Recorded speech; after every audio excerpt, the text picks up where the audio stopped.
আমরা সারা দেশের লোকজন মোটামুটি জানি যে আমরা আসিয়ান কাপ খেলতে যাচ্ছি। প্রথম যে ফিফা আসিয়ান কাপ হতে যাচ্ছে এই ২৪ সেপ্টেম্বর থেকে ইন্দোনেশিয়ায়, এটাতে আমরা অংশ নিচ্ছি। কিন্তু হঠাৎ করে একটা কনফিউশন তৈরি হয়েছে। এদিকে আপনি দেখবেন যে উইকিপিডিয়া থেকে শুরু করে যত বেসরকারি মাধ্যম আছে, অস্বীকৃত মাধ্যম আছে, সব জায়গায় বাংলাদেশকে এ গ্রুপে পার্টিসিপেন্ট হিসাবে দেখানো হচ্ছে প্রিমিয়ার লিগের। আসিয়ান কাপ প্রিমিয়ার যে ভার্সনটা ওটাতে এই গ্রুপে দেখানো হচ্ছে। এমনকি আসিয়ান কাপের একটা পেজ, এটা অথরাইজড পেজ বা অফিসিয়াল পেজ কিনা আমি নিশ্চিত না, এই পেজেও প্রতিদিনই অলমোস্ট বাংলাদেশকে পার্টিসিপেন্ট ধরে বিভিন্ন রকম কার্ড টার্ড পোস্ট করা হচ্ছে। তাহলে আমরা কি বুঝবো? আমরা দেশের মানুষ বুঝবো, ইভেন ফেডারেশনের লোকজন, আমাদের ন্যাশনাল টিম পরিচালনা কমিটির লোকজন, তারাও বলতেছেন যে আমরা আসিয়ান কাপ খেলার জন্য প্রস্তুতি নিতে যাচ্ছি। এই অবস্থায় আমরা হঠাৎ করে যদি শুনি যে না, আসিয়ান কাপ নিয়ে একটু দ্বিধাদ্বন্দ্ব আছে, বাংলাদেশ নাও খেলতে পারে বা ফিফা বাংলাদেশকে অনুমতি নাও দিতে পারে, তাহলে একটা খুব কনফিউজিং ব্যাপার না? সেই কনফিউজিং ব্যাপার আমাদের সোশ্যাল মিডিয়ায় খুব ছড়াচ্ছে। সোশ্যাল মিডিয়ায় ঢুকলেই দেখা যাচ্ছে বাংলাদেশ হয়তো আসিয়ান কাপ অ্যাভয়েড করবে বা বাংলাদেশকে নেওয়া হবে না।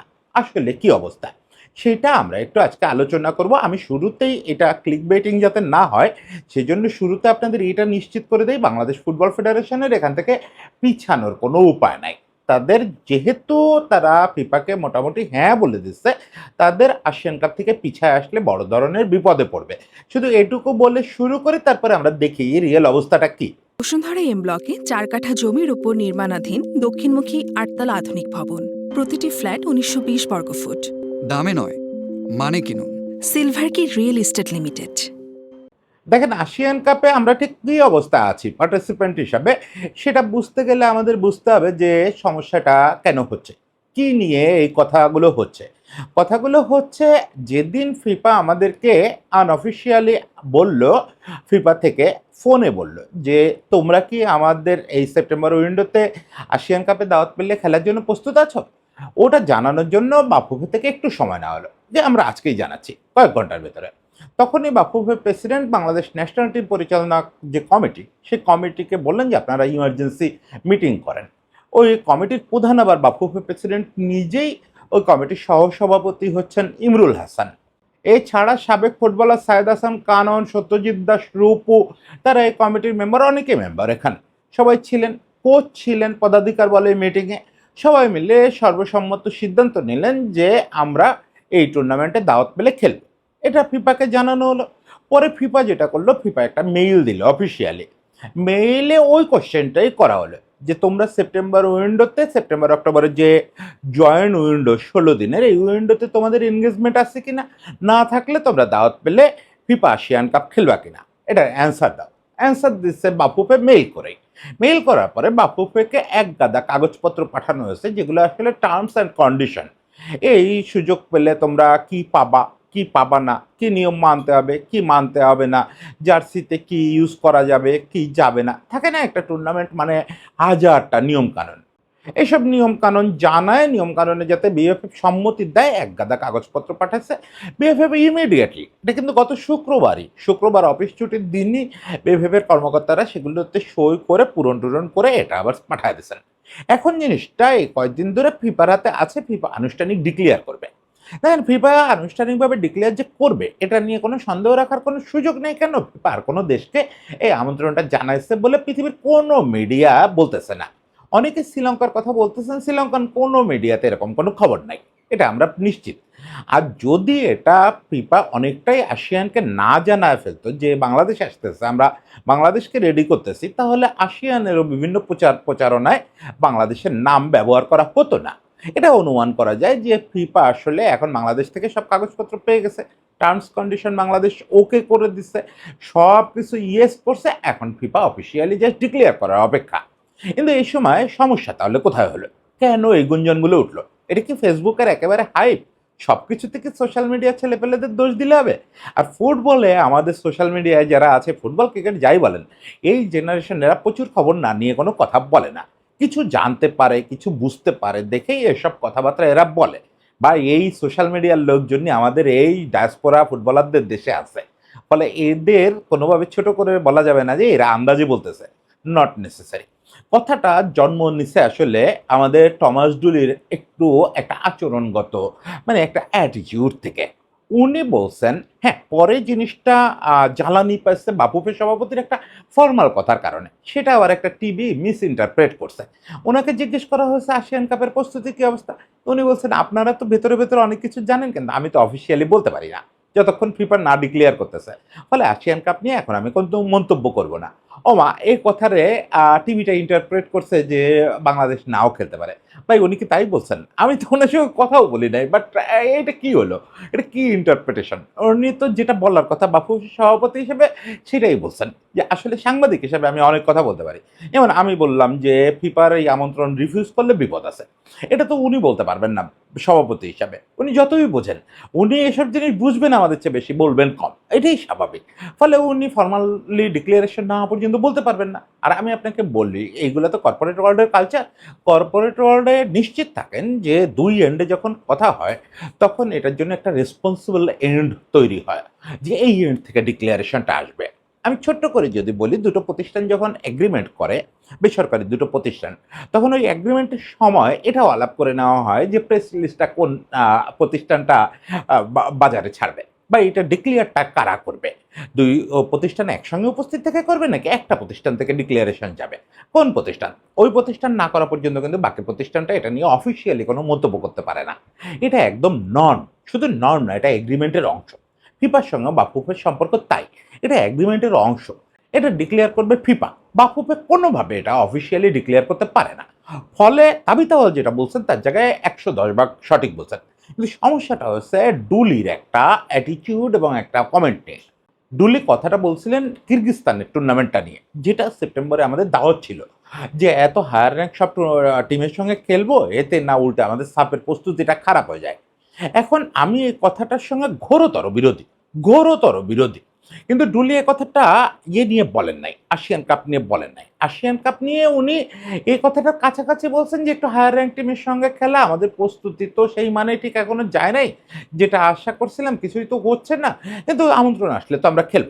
উনিও কনফিউশন রাখেন নাই খেলা নিয়ে। কিন্তু উনার ওই কথাটাকে এখানে এনে ইন্টারপ্রেট করা হচ্ছে।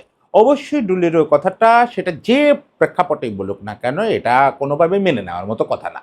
একটা ন্যাশনাল টিমের কোচ এটা বলতে পারে না।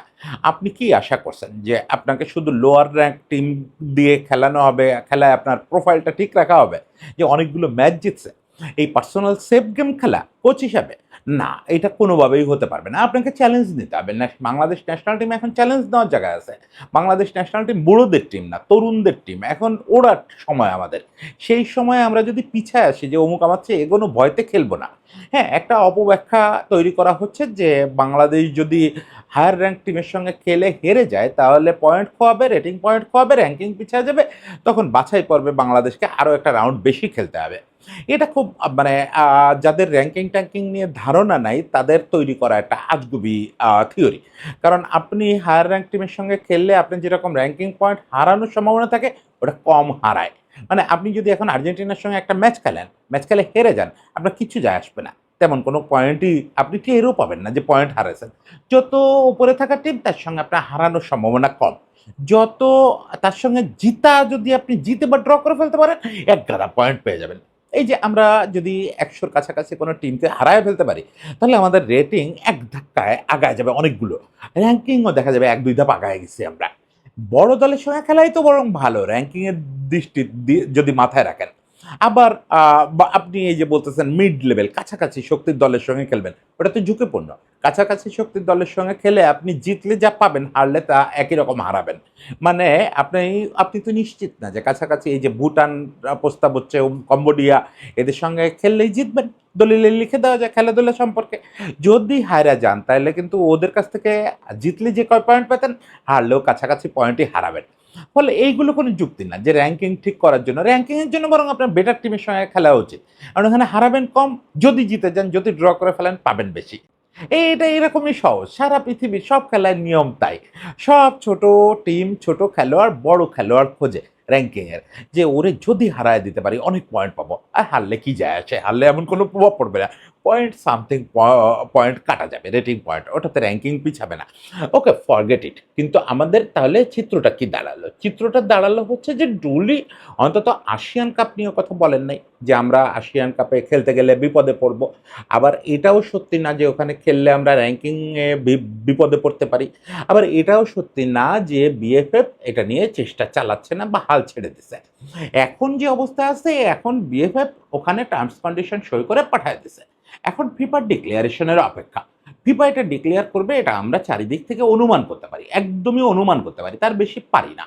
কারণ একটা গ্লোবাল সংস্থা শেষ পর্যন্ত কি সিদ্ধান্ত নেবে, যতই 99.99% আমরা দেখতে পাই, এটা আসলে আমাদেরকে ওই পর্যন্ত ওয়েট করতে হবে। এমনও হতে পারে আপনি আমার কন্টেন্ট যখন দেখতেছেন, না এখন তো মনে হয় জুরিকের রাত, তাহলে এই সময় ডিক্লারেশনটা আসার সম্ভাবনা কম, হয়তো আজকে সন্ধ্যা নাগাদই আপনি ডিক্লারেশন পেয়ে যেতে পারেন।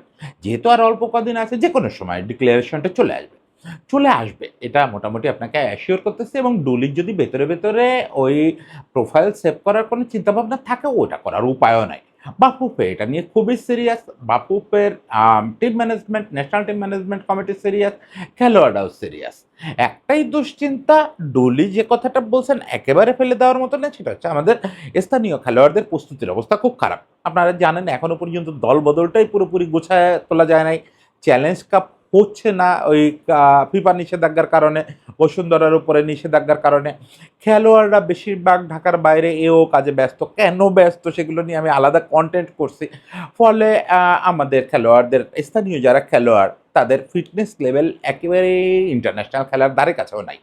এখন সেটা তো ভাই আমাদের প্রায় সময় এই অবস্থা থাকে। এদেরকে আমরা না পারি ন্যাশনাল টিম থেকে ওই পরিমাণে বেতন দিয়ে একটা সারা বছর ক্যাম্পে রাখতে, না আমাদের ক্লাব ঠিকঠাক মতো চলে, সেটার জন্য তো আমরা সবকিছু বাতিল করে দিতে পারি না। আবার এটাও সত্যি শুধু ডায়াসপোরাদের দিয়ে তো আমাদের 11 বা 23 জনের টিম হবে না। ফলে আমাদের লোকালদের তো রাখতে হবে, এবং লোকালদের মধ্যে প্রতিভাবান ছেলেপেলে আছে। রাকিব আছে, মুরসালিন আছে, তপু বর্মন আছে, আমাদের গোলকিপার জিকো আছে। এদের তো মানে জাস্ট ফর নেম কয়েকটা নাম বললাম, যে এদের ছাড়া তো আমি খেলতেও পারবো না। ফলে এদের ফিটনেস নিয়ে কোচের চিন্তা আছে, এটা থাকবে, এটা হুট করে সমাধান হবে না। ওই দুশ্চিন্তা আসলে নাই যে আমরা আসিয়ান কাপ খেলবো কিনা। একমাত্র যদি কোনো আকস্মিক ঘটনা, ওই প্রথম দিন যেটা বলছিলাম, যদি ভোটের রাজনীতি এখানে হুট করে কোনো বড় ব্যাপার হয়ে যায়, যে না ফিফা দেখতেছে যে বাংলাদেশকে বাদ দিয়ে এক্সকে আনলে ভোটের রাজনীতিতে বিশাল একটা গেম খেলা যায়। মাথায় রাখতে হবে ফিফাতে কিন্তু তার ইতিহাসের মানে one of the worst possible scenario চলতেছে ভোটের রাজনীতি নিয়ে। ফলে তারাও এখন ভোটের জন্য পাগলা আচরণ করতেছে। ফিফাও আচরণ করতেছে এরকম, উয়েফাও করতেছে, দুই দলই ওরকম করতেছে। ফলে ভোটের রাজনীতির কারণে যদি কিছু হয়ে যায়, সেই সংখ্যাটা সবসময় মাথায় রাখতে হচ্ছে। এই কারণে খুব কনফিডেন্টলি আমরা কেউ বলতে পারতেছি না যে হবেই, যতক্ষণ ডিক্লারেশন না আসে। তবে ওটুকু বলতে পারি, বাফুফের দিক থেকে পিছানোর কোনো উপায় নাই এবং পিছাবেও না। একমাত্র ভয় ওটাই, সেটাও খুব বেশি না, ধরেন 0.0000001% এরকম একটা সম্ভাবনা। এখনো পর্যন্ত ধরে নিতে পারেন, আশাবাদী হতে পারেন, আসিয়ান কাপ আমরা খেলবো। আসিয়ান কাপ সাপের প্রস্তুতি হিসাবে খেলবো না। এই জিনিসটা নিয়ে আর 1-2 দিন পরে কথা বলবো আলাদা করে। অনেকেই, আমি ফুটবল বিশেষজ্ঞদের এটা বলতে শুনতেছি, সাপের একটা ভালো প্রস্তুতি হবে। কিসের রে ভাই? সাপের চেয়ে আসিয়ান কাপ বড় টুর্নামেন্ট। আমরা সাপভুক্ত দেশ বলে সাপরেই গুরুত্ব দিতে হবে। প্রয়োজনে সাপ খেলেন না, তবুও আসিয়ান কাপ খেলেন। আসিয়ান কাপ এত বড় একটা অপরচুনিটি আপনার জন্য। আসিয়ান কাপ খেলে সাপের প্রস্তুতি হয় না, সাপ খেলে আসিয়ান কাপের প্রস্তুতি হইতে পারে। আসিয়ান কাপ অনেক বিগার টুর্নামেন্ট, ওটা আমাদের জন্য অনেক বড় পাওয়া।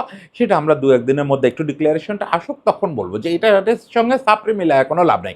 ইটসেলফ এটা বিগ একটা টুর্নামেন্ট, সাপের চেয়ে অনেক বড়। সেই টুর্নামেন্টের জন্য আমরা রেডি হই। ওই টুর্নামেন্ট নিয়ে আমরা নানা রকম গসিপ করব, নানা রকম পজিটিভ আলোচনা করব। একটু এই যে টেস্টের ধাক্কাটা যাক, টেস্টের ধাক্কাটা এই মাসের মধ্যে চলে যাবে।